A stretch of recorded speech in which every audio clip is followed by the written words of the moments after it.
আমার বানাইছো তুমি, আমি তোমার বান্দা। আমার তাড়ায় দিলে আমি যাবো কই?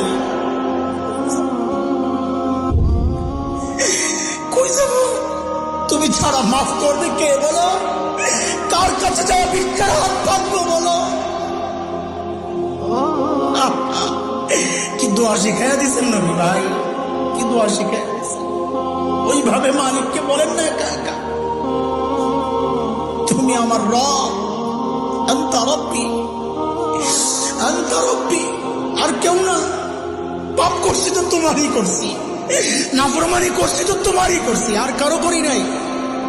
বানাইছো তুমি, এখন আমি যাবো কই? করে ফেলছি, এখন যাবো কই বলো? কি সুন্দর কথা।